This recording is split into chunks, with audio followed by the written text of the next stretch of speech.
All right, now uniformly accelerated motion is when a particle moves with a constant acceleration. The acceleration does not change. Remember that. Only now that acceleration is a vector, all right? And we handle this the exact same way that we handle the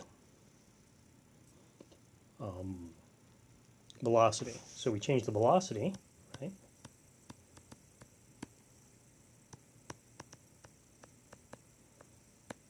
With the acceleration. So our current velocity is going to be equal to our initial velocity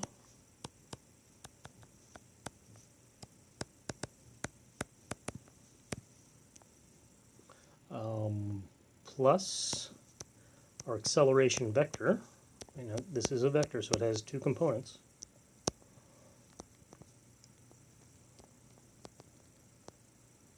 Times t.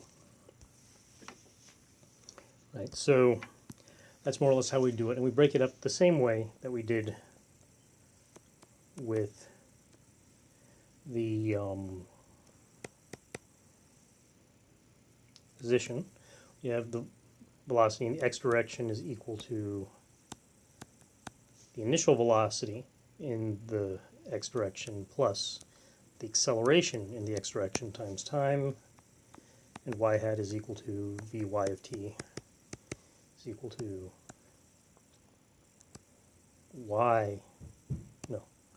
vy0 plus ayt.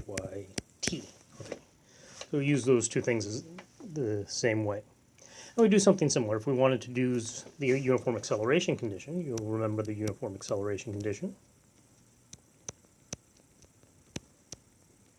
The uniform acceleration condition, that said that the average speed was the sum of two speeds over 2, right? And that will also be true here. Over an interval, the average speed is going to be this, as well as being basically given by this, which is, or given by what we said in the previous one, which is v is equal to delta x, a vector, over delta t. So that was our v bar for in the previous set of lectures for our average acceleration, average velocity. Ugh, not a good day. All right, so we have this uniform acceleration condition, and we do the same thing here. As if we wanted our average vx, it would be vx1 plus vx2 over 2, and the average in the y would be vy1 plus vy2 over 2. Okay, so we'd be able to break that up as well and use that if we'd like, rather than some of the things we'll talk about when we talk about projectile motion in just a minute.